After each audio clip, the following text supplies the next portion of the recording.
gentlemen, got a question for you. Who really got all the power? Is it them who got all of the money? Those who really know the truth. Super rich but out here looking hungry. You trying to be king of the corner? Why? Pulling the trigger. Judge start throwing numbers, now you wanna change. What's up with the switch up? Talking about killing, to them real killers come and get you. Now it's pouring out liquor for homie. R.I.P. under all of his pictures. You say it ain't fair, go cry me a river. On time we deliver. For the people it's part of the mission. It's part of tradition. Which part is you missing? And from the beginning, we been focused on winning. Ain't no time for the bitching. Ain't no time for complaining. Only with the motivation, elevation, if you get what I'm saying. Then came up from the block. That's all I know. Headed to the top. That's all I know. Never gonna stop. That's all I know. This is how we rock. That's all I know. Talk about hard work. That's all I know. Talk about dedication. That's all I know. Talk about motivation. That's all I know. Talk about elevation. That's all I know. All I know. All I know. All I know. All I know. All I know. The Urban Conservative is a platform that my twin brother and I started. It actually came out of a study group that we were doing some years back as we were trying to become more politically aware and engaged. The urban part of the Urban Conservative means two things. One, it comes from the fact that we grew up with hip hop, we live like an urban culture, but it also is an acronym that we came up with that means understanding reality beyond all narratives. Now, some of the narratives we like to tackle are things like America was born in racism, police are out to hunt black men, and that systemic racism by and large is the major reason for conditions of certain communities in our country today.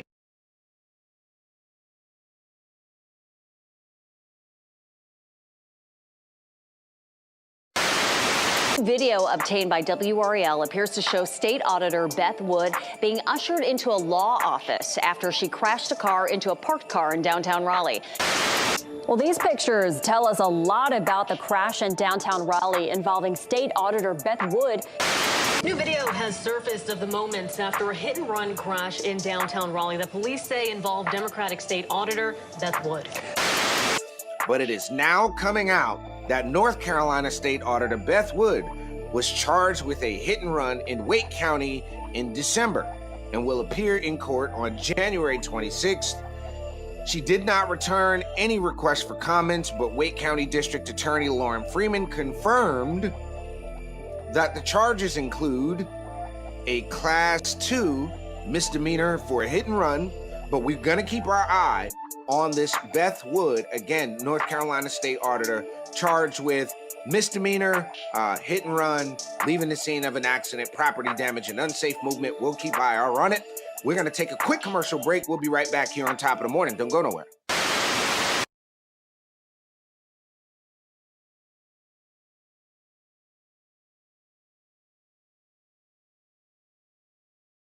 If you live in North Carolina, you may or may not have heard about our state auditor getting involved in a hit and run accident, being charged with a misdemeanor, and all that other stuff, right?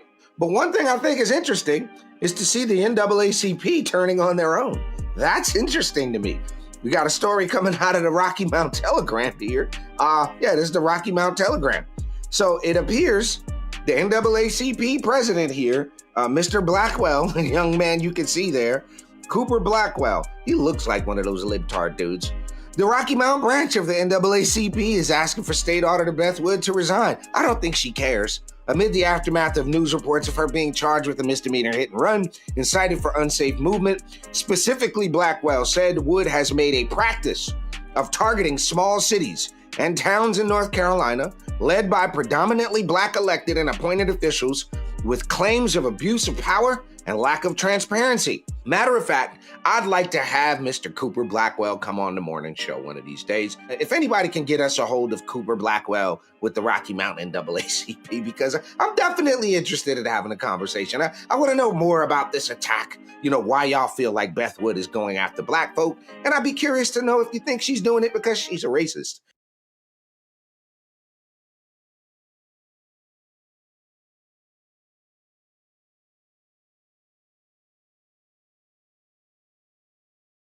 All I did was read the story. That was on the screen. Did I make the comment that the young man looks like a libtard? I did. Because you're the chapter president of the NAACP. You're a registered Democrat. You just accused this lady of being a racist. But then what we had to do is we had to go and look, because we got a message. This young man responded with a message to us on our Facebook post about the video.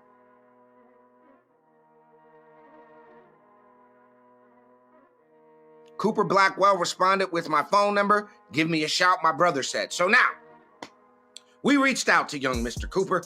My twin brother did and invited him to come on this show this morning, okay? We invited the young man to come on the show this morning because I wanted to hear exactly what Beth Wood did that was racist. I found out that he was talking about this group, Rocky Mount Concerned Citizens. This is the group that he's saying is chock full of white supremacists. So what did I do? Went in there and I said, let me see where the white supremacists are.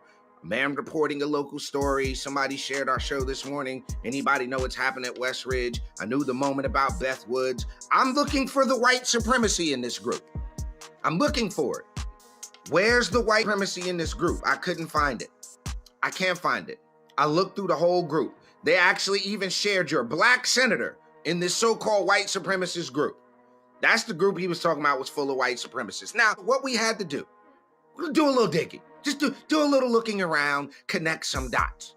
So that episode is interesting. It went on for about 2 hours and we began to superficially connect the dots about what was going on there in Rocky Mount, kind of who's who and what's what.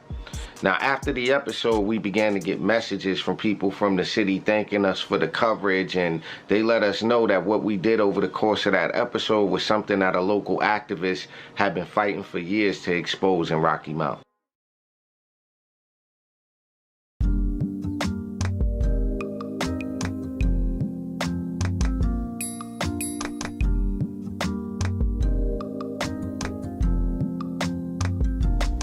Well, everybody know my dad, Samuel Rock. He meant so much to this city, you know, and he pushed for the kids. You know, he made an impact on everybody. You know, he did so much for the city, and I you know, it's unbelievable because I never thought my dad was a superhero like he was. So he meant a lot to the city. He loved what he did. He loved exactly what he did.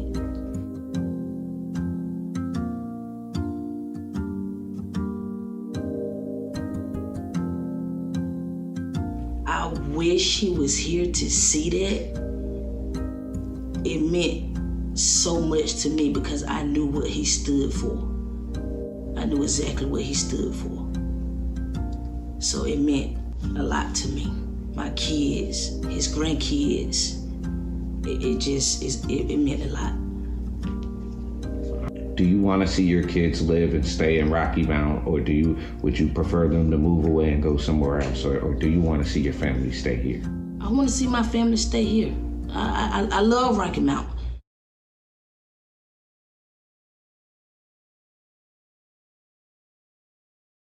So before we started covering the story about the Rocky Mount NAACP and their allegations of racism against the state auditor's office, Rocky Mount really wasn't on our radar like that.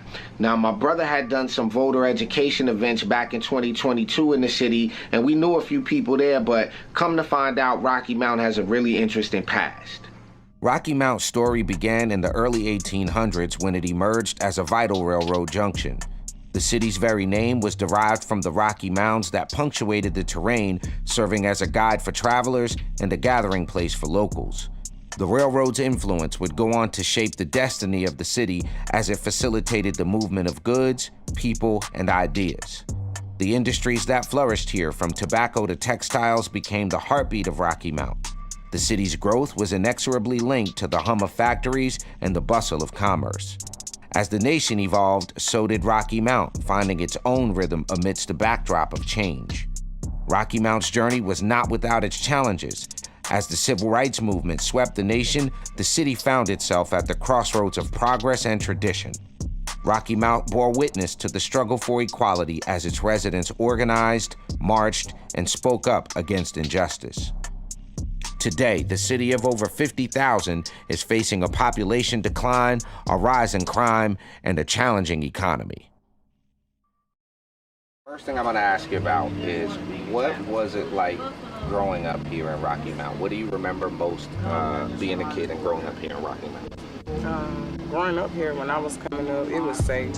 Like, the kids didn't run the city. It wasn't crime. Like, old people used to sleep with their back doors and front doors open, but now the crime is it's out of control.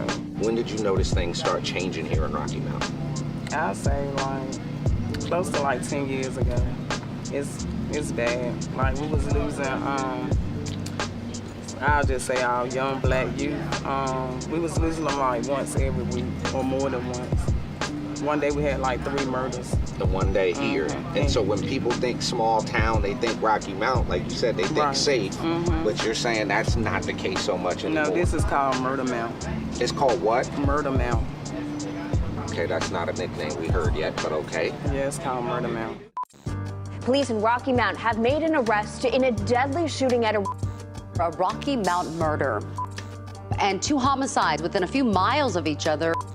2 children are recovering after being left behind in the same car. Their 24-year-old mother and a man were found murdered in. 2 people were shot and killed in Rocky Mount yesterday. Rocky Mount police say that a 15-year-old boy was shot and killed last night. 3 shootings in broad daylight in less than a month. 3 recent shootings in the middle of the afternoon in the last few weeks. One of them, though, was deadly. Tonight, 2 men are charged in the death of a local high school athlete.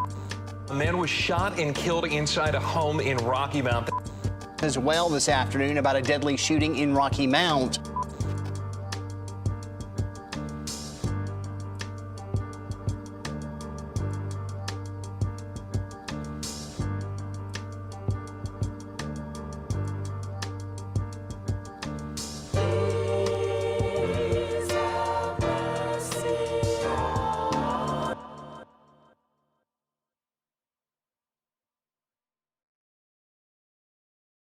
The average age that people live on this side of town is in their late 60s, as opposed to the other side of town in Nash County is in their late 70s. So we had to figure out a way to try to curb that number. Now you'll see some newer homes.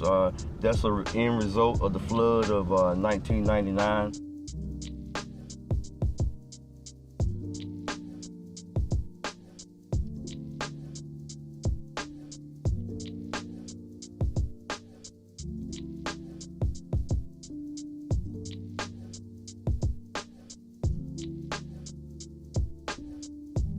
We can focus as a community on those little small things, tagging cars that are in the yards that, are not working and don't have the proper tags on them, making sure that the residents continue to keep their yards looking neat and straight. Those smaller things, if we can focus on those things, it'll only help crime as a whole. Some people think that those things don't work. Well, they actually do. What are some of the things you love about Rocky Mount? I think most of the people are real good. The leadership is bad. The workers in Rocky Mount get a bad rap, but I think that's probably misdirected anger. They should be angry at the leadership. And the council, they've been corrupt for years. It's been kind of a club that it had some greasy palms. And one city manager they hired was a carpetbagger that actually had been fired from other jobs for having her hand in the cookie jar. So the more we learned about what was going on in Rocky Mount, a lot of the allegations of corruption were being directed at City Councilman Andre Knight. Now, one of the earliest controversies surrounded a challenge to his residency in Ward 1. Voters first elected Andre Knight to the Rocky Mount City Council in 2003. Mr. Knight has succeeded in making a mockery of the electoral process for Ward 1 for a period of 4 years. He said he was moving there to run for office. His attorney argues this is Knight's primary residence, and the 2 Nash County homes in question are strictly for his family's adult care business. Noticeably missing from this hearing, any representative from Edgecombe County. Officials didn't submit a written brief either, so these judges heard just one side. Now, even though this residency challenge was dealt with in court, people said that he really didn't live at that address. So we went to take a look, and what we saw was a boarded up house that really didn't look like anybody lived there.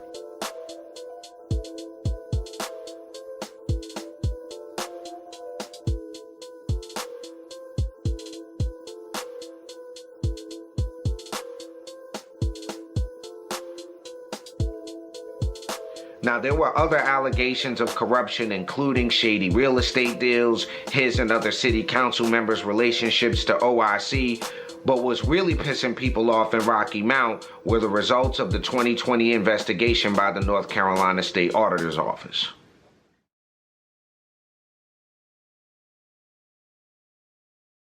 Do you think there is corruption in Rocky Mount? Oh, yes. I'm surprised. I mean, it's not like... You think of city corruption, you think of Chicago, Mayor Daley Sr. and the dead people voting, but it goes on here. I mean, I don't know if dead people vote here yet, but that's probably in the cards. Did you know that there was an audit conducted by the state auditor against the city of Rocky Mount? No, I didn't. Okay. Did you know that multiple city officials prevented the Business Service Center from attempting to collect $47,704 in utility bills owed by a city council member? No. Are you familiar with, or do you know anything about, or did you hear about the audit that happened with the city of Rocky Mount? Yes. Concerning the light bill, I do. I know it was never paid. Bill is $47,704, and I guess because he's a city council member, he's not accountable or being held accountable for this bill. The most powerful man in Rocky, best, most powerful man in Rocky, best, most powerful man in Rocky, best, Councilman Andre. How dare you come down here and challenge us? This whole audit or investigation, it was led by white supremacists. It was led by white supremacists to bring the state auditor in to overthrow the leadership here in Rocky Mount. That's an attempt to break the black majority, the black majority. So one of the things me and my brother cannot stand, and it's almost one of the driving reasons we do the show and we do this platform, is this idea of race hustling. And a race hustler is somebody that uses the legacy of slavery and the legacy of Jim Crow and the legacy of the KKK to blame current situations and circumstances on. Now, we don't purport that there are no racists alive and that there's no racism, right? But to suggest in 2023, like that's being suggested here, that there's some systematic effort to hold black and brown people down is ridiculous to us. And every opportunity we get to dispel it and display the stupidity of it, we're gonna do that. We are not fighting some disconnected incidents. We are fighting an institutional systemic problem. Given the racial history of the country, it was against the law for us to even read and write until 160 years ago. We were enslaved 246 years. White supremacy transcends religion. I don't complain to the white supremacists. All of my messages are for the victims of white supremacy. All of my messages are for the victims of white supremacy. The white supremacists, not the white supremacists, because you have white female supremacists too. So men, white supremacists. Right. Let's be very well, clear. What does it feel like to be? You feel like a victim of white supremacy. You feel like a victim of white supremacy. You feel like a victim of white supremacy. Institution all over this country and this city that don't want to see certain parts grow. Grants for people to fix their houses because of discrimination, because of discrimination, because of discrimination. It was 120 years that we became the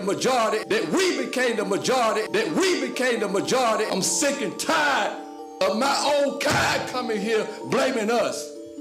Blame those who've been here a generation, who took food out of your mouth and your grandma's mouth, and you sharecropped and worked on their farms and couldn't get no house.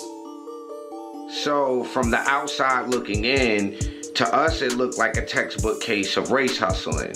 You've got a 20-year city council member who's always surrounded by controversy, now claiming that white supremacy and racism are at the root of the state auditor's investigation. Now, we couldn't find any evidence to support that claim, but we did find a statement and what we think is a pretty ridiculous interview from the NAACP. The NAACP tells me last year's controversial audit of Rocky Mount was motivated by white nationalists looking to unseat black elected officials. But so far, they haven't provided any hard evidence to back that claim up. We've seen this before. We've been there before. We've done this before, and we have the T-shirt to prove it. Today, the NAACP of North Carolina released a statement calling Senate Bill 473 racist legislation. The bill, which still needs to pass the House, would make it a felony for elected officials in cities to use their position for financial gain. It was introduced in response to an investigation in Rocky Mount last year from State Auditor Beth Wood, who found that Rocky Mount City Councilman Andre Knight used his position to have the city write off more than $47,000 in utility bills over a 14-year period. Reverend Dr. T. Anthony Spearman with the state NAACP tells me the auditor was unable to satisfactorily answer his questions about the motivation behind the audit when he met with her last year. From our guts, we sensed that there was something else occurring. He now believes both the audit and the bill are racist. I asked Spearman if he had any proof to support this, and he said he didn't, but that Andre Knight had told him personally, and Spearman trusted him. It's something that I sensed from my gut. But so far, they haven't provided any hard evidence to back that claim up. Now, part of what we do at the Urban Conservative is help to dispel some of these narratives. So we wanted to address it directly with the state auditor. What can you say about the actual claim that you did this, one, because you're a racist, or two, that there's some sort of politicization of your decision to investigate or audit a municipality? So if you go to my website, you will see a list of cities and counties that we've investigated and had findings. I cannot investigate stupid, but when it becomes an abuse of power or allegations of wrongdoing, allegations of misspending money, allegations of misuse of assets or credit cards, then that's when I take it on. And so to look at me and say that there's anything racist about me, it's the only thing you can turn to when you know my audit is right. 100% irrefutable. So the only place you can go, she must be a racist. In the audit, my name was not mentioned. The audit found tens of thousands of dollars were mishandled, including $47,000 in unpaid utility bills, according to the mayor, by City Councilor Andre Knight. Names don't appear in audits. Would you mind telling everybody why or what the practice is of the audit of the office when it comes to investigations? Well, it is the practice, and it has been for decades. We don't give out names. So even if you called me and the city council member's name is public information, we don't give out information that's available at the source. So in this case, the source of that name is the city of Rocky Mount. And so we just don't give out names. We're just not in that business. We are in the business of the position. And then if you want to call the city of Rocky Mount, or you want to call Edgecombe County, you want to call the town of Manio, find out who went to jail, do it. But we don't. It's been a practice for decades that we don't give out names. In the audit, my name was not mentioned. knowing that the state auditor's job is to find out where people are not following the rules and not doing what they're supposed to do, how much of this do you think was motivated by the state auditor because the city council members are black? Do you think race had anything to do with it at all? No, race don't have anything to do with it. They all cover each other back, from NAACP to city council to the police station to the sheriff to the judges to the lawyers to the DAs. Everybody cover each other back. So even the people we spoke to in Rocky Mount seemed to think that racism didn't have anything to do with the state auditor's investigation.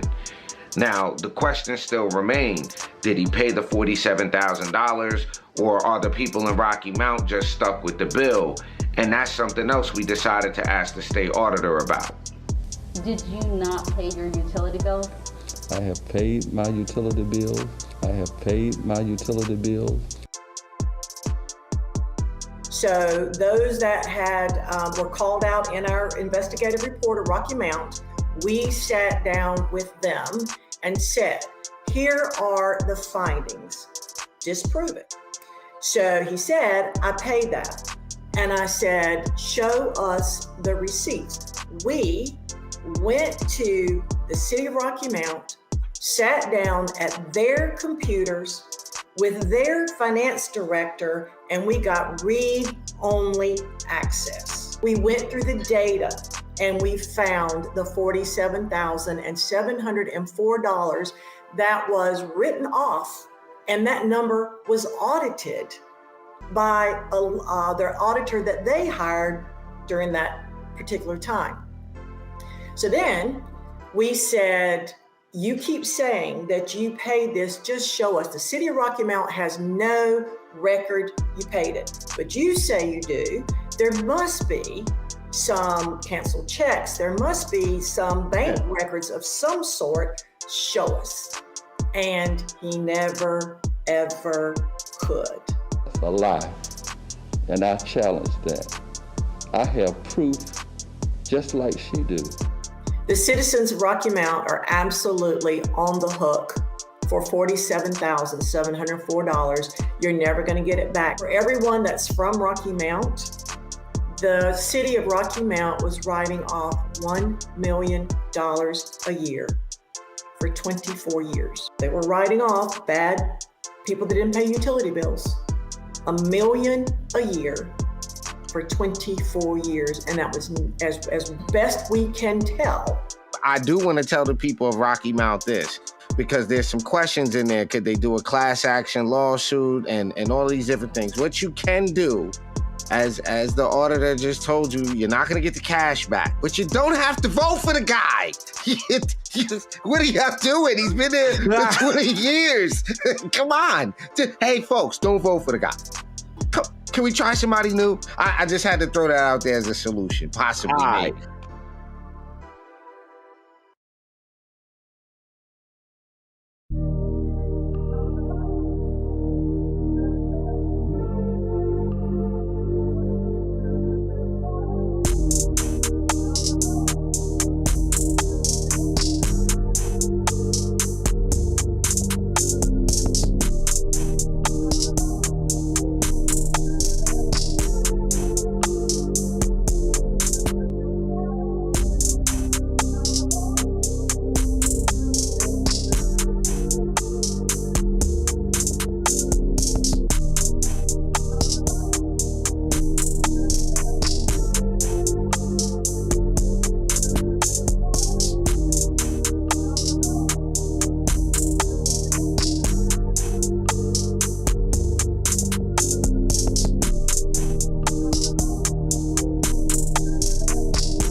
This time I'd like to invite Abdul Ali to the podium. Good evening, Mayor and City Council members. My name is Addul Ali, and I'm here tonight not as a citizen of Rocky Mount, but as a concerned North Carolinian with a lot of friends and family members and their family members and people that I consider brothers and sisters in Christ that live in this city. I'm here tonight to address you about a narrative that I've heard not just here but across the state that's detrimental to the people. And thankfully, in the last few months, as I've been working here in Rocky Mount, I've heard that the people in this city are starting to wake up from this narrative. When we look at the fact that we have a majority black city council in this town and in many other places in our state, we have our first black lieutenant governor, we have a back-to-back black president, back-to-back black by bliggity, black out to black everything in our country right now. When this narrative that racism and the legacy of slavery is to blame for the issues facing our community, I'm here to tell you that folks are starting to snap out of it. And that while racism does exist in our country and while racism is an issue that does need to be dealt with, what we're seeing in our streets is that 22% voter turnout in the last municipal election in Rocky Mount. What that tells me is if we're in a room of 100 people and 22 get to decide who represents all 100, that's not right. When we talk about the young men in this town and the young women in this town that are being killed, they're not being killed by people who are wearing Klan hoods and running around here screaming, "Kill blackies." They're being killed by people that look like them. The disturbing part about all of this is that our education rates, our literacy rates, our suspension rates, the school to prison pipeline, these are real issues that require not only faith in God and praying that we can do the right thing, but they require that you as city council members do what's right by the people, but it also requires that the people of this city stand up and vote for what's right and make their voices heard, because nothing will change in this town or any other unless you all stand up and vote and you all as elected officials do what's right by them. Now, as somebody who served in leadership, I've chaired the 10th largest county in this state. I've worked at municipal governments. I don't envy the position a lot of times that you all are in, because I know you can't tell the public everything. But the more transparency you can give to the citizens of your city, this spirit of desperation, as I've driven around this city, my twin brothers come down from New York, it is a palpable sense of desperation that young people feel in this city and some folks feel here. So please know that while it is the people's job to hold you accountable, that they are praying for you, that they want you to do the right thing. And to the people of Rocky Mount, please stand up and don't let 22% voter turnout control what happens to your future. Thank you. Thank you.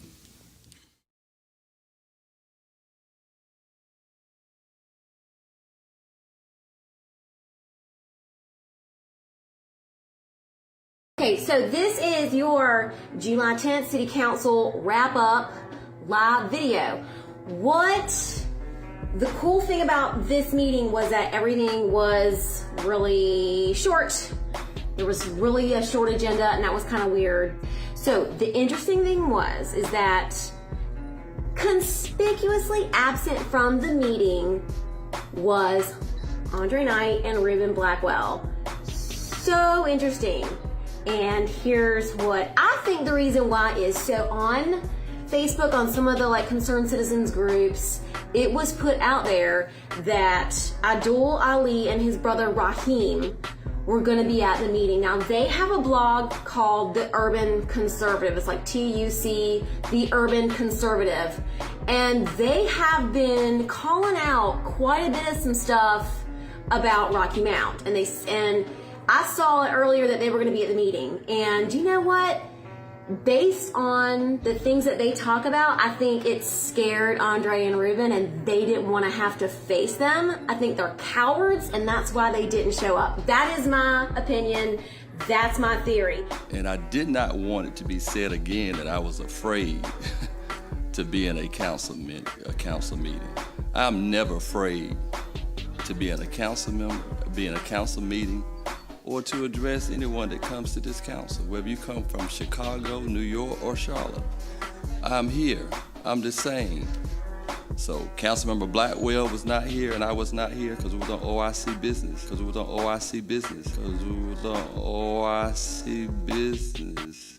Now, if you don't like the fact that you've been in office for 20 years, I don't live there, and nor do I have to live there to point out the fact that if you've been on the job for 20 years, okay, and things ain't gotten better, you own that failure.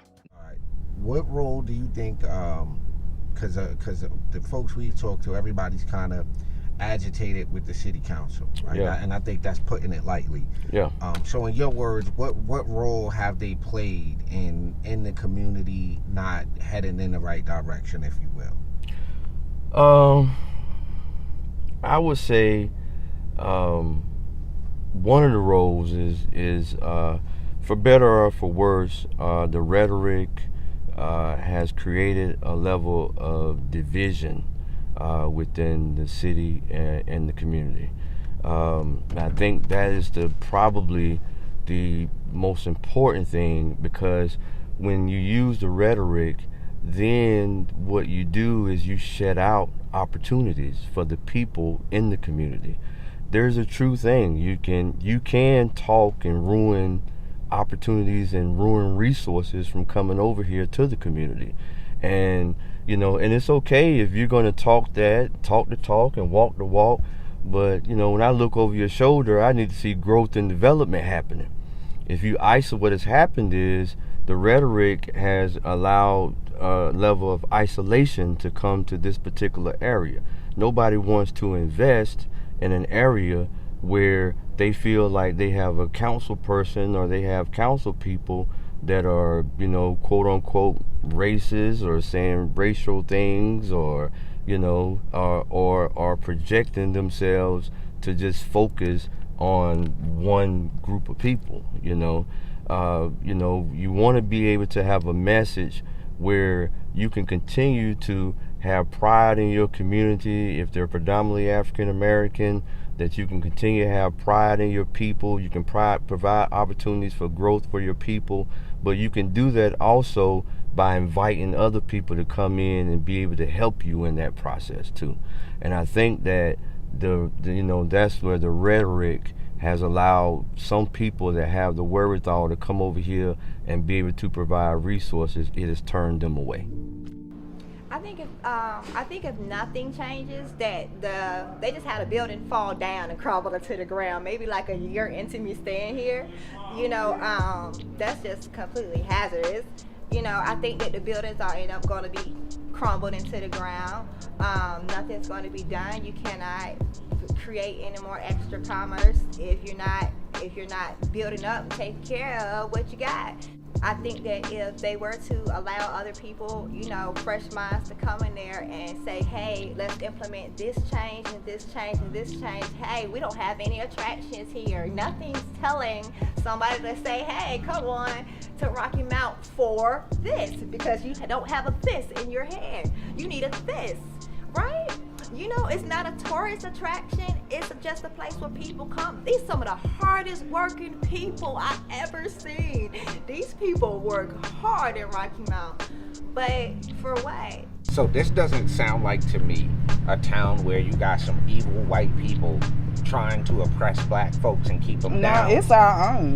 It ain't them. It's our own. Our own is the hindrance. It's our own who they have in seats. And I'm not racist by far, but I could tell you I could go to the other side of us and they'll help me quicker and have helped me quicker than us. That's what I say. So, because when we watch those city council meetings and we hear them say, oh, it's because of 400 years of racism, I'm like, no, it's not bro, racism. That ain't got nothing to do with it. No, okay. It's the ones they put in seat that abuse their power and abuse their position. What do you think it was his biggest issue? What was the thing he was fighting for the most, do you think? The kids. He was fighting for the kids. Because so much was going on in the city. People had said this, that about him, but he just, he gave it all he had. He pushed so hard.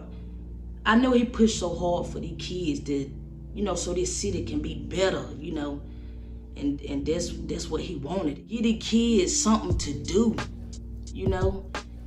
Get them something to do, because they don't have nothing to do. So if you give them something to do, I'm pretty sure it'll make a difference. It'll make a difference in this city. So over the last few months while making this documentary, my brother and I met an amazing group of people who really care about the future of the city of Rocky Mount. Now, we made this film not only to call out the corruption we saw in Rocky Mount, but to serve as an inspiration for others to call out corruption when they see it. Now, is Rocky Mount going to continue down the path of controversy and corruption, or is the city going to live up to its true potential? That's something only time can tell. for the city that calls itself the center of it all.